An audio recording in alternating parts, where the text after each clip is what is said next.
அனைவருக்கும் வணக்கம். இன்னைக்கு செப்டம்பர் 15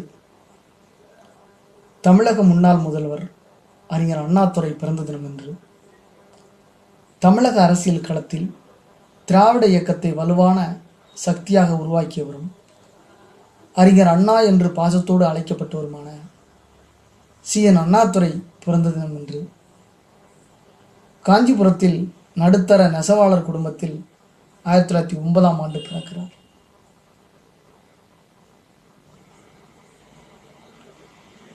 மிண்டோ மார்லி சீர்திருத்தம் அப்படின்ற ஒரு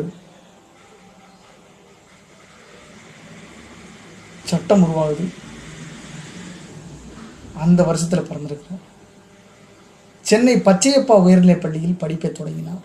பச்சையப்பா காலேஜ் இருக்குது, அது மாதிரி உயர்நிலைப் பள்ளி இருக்கு போல. குடும்பச் சூழல் காரணமாக படிப்பை நிறுத்திவிட்டு காஞ்சிபுரம் நகராட்சி அலுவலகத்தில் குமஸ்தாவாக பணிபுரிந்தார். பச்சையப்பன் கல்லூரியில் பட்டப்படிப்பு பயின்றார். 1934 BA ஹானர்ஸ் பட்டமும் பிறகு பொருளாதாரமும் மற்றும் அரசியலில் முதுகலை பட்டமும் பெற்றார். பயின்ற பள்ளியிலேயே சிறிது காலம் ஆசிரியராகவும் வேலை பார்த்தார். பெரியாரின் கொள்கைகளால் ஈர்க்கப்பட்டவர் திராவிடர் கழகத்தில் சேர்ந்தார். அரசியல் பணியில் முழு மூச்சுடன் ஈடுபட்டார். தீகாவின் விடுதலை பத்திரிகை ஆசிரியராக பணியாற்றினார். பெரியாருடன் கருத்து வேறுபாடு ஏற்பட்டதால் தீகாவில் இருந்து விலகி 1949 திராவிட முன்னேற்ற கழகத்தை ஆரம்பித்தார். திராவிட நாடு என்ற இதழையும் தொடங்கினார். எழுத்துப் பணியிலும் தீவிரமாக ஈடுபட்டார். திரைப்படங்களுக்கு கதை வசனம் எழுதினார்.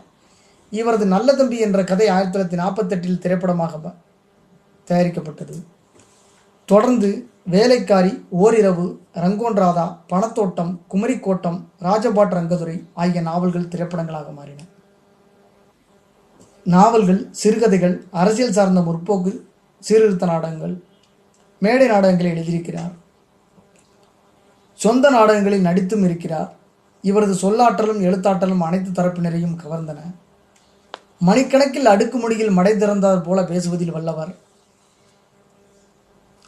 ஒன்றே குலம் ஒருவனே தேவன் என்ற கொள்கை கொண்டவர். ஒன்றே குலம் ஒருவனே தேவன் சொன்னவர் வள்ளலார். மூட நம்பிக்கைகளை எதிர்த்தவர். கடமை, கண்ணியம், கட்டுப்பாடு என்பதை கட்சியின் முக்கிய கொள்கை முழக்கமாக முன்மொழிந்தார். இந்தி திணிப்பை எதிர்த்து சென்னையில் 1960 இவரது தலைமையில் இந்தி எதிர்ப்பு மாநாடு நடந்தது. 1965 தமிழகம் முழுவதும் இந்திய எதிர்ப்பு போராட்டங்கள் தீவிரமடைந்தன. இதன் விளைவாக இந்தி பேசாத மக்கள் விரும்பும் முறை ஆட்சி மொழியாக ஆங்கிலமே நீடிக்கும் என்று அரசியல் சட்டம் திருத்தப்பட்டது. மாநிலங்களவை உறுப்பினராக 1962 தேர்ந்தெடுக்கப்பட்டார். 1967 நடைபெற்ற தமிழக சட்டப்பேரவை தேர்தலில் திமுக மகத்தான வெற்றி பெற்று முதல்வரானார். சுயமரியாதை திருமணங்களை சட்டபூர்வமாக்கினார். மதராஸ் மாநிலம் என்ற பெயரை தமிழ்நாடு என மாற்றினார். தமிழ், ஆங்கிலம் என்ற இருமொழிக் கொள்கையை அறிமுகப்படுத்தினார். அரசியல் களத்தில் புதிய வரலாறு படைத்த CN அண்ணாதுரை புற்றுநோயால் பாதிக்கப்பட்டு 59 வயதில் 1969 மறைந்து விடுகிறார். இறுதிச் சடங்கில் சுமார் அப்பவே 1.5 கோடி மக்கள் கலந்து கொண்டனர். காஞ்சிபுரத்தில் 1 ஏக்கர் நிலம், ஒரு வீடு, சென்னை நுங்கம்பாக்கத்தில் ஒரு வீடு, நுங்கம்பாக்கம் மற்றும் மயிலாப்பூர் இந்தியன் வங்கி கணக்கில் கிளைகளில் தலா 5000 இவைதான் மறைந்தபோது இவரிடம் இருந்த சொத்துக்கள்.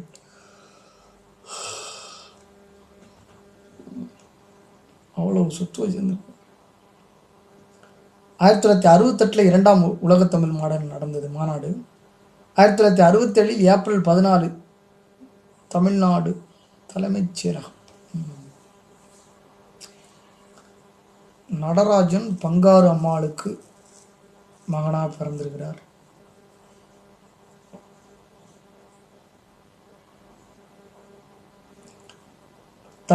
தமிழக முன்னாள் முதல்வர் அண்ணாதுரை, அறிஞர் அண்ணா அவர் தான் பிறந்தவர். ரொம்ப ஒரு முக்கியமான ஒரு ஆளுமை தான். 1909 பிறந்தவர். 60 வயசு கூட இல்லை, 59 வயசு வரையாக தான் இருந்திருக்கிறாரு. 1969 இறந்துடுறாரு.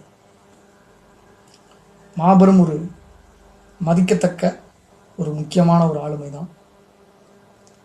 செப்டம்பர் 15 திங்கட்கிழமை இவரை சந்தித்த மகிழ்ச்சியோட இந்த நாள் இனிதே நிறைவு பெறுகிறது. நன்றி, வணக்கம்.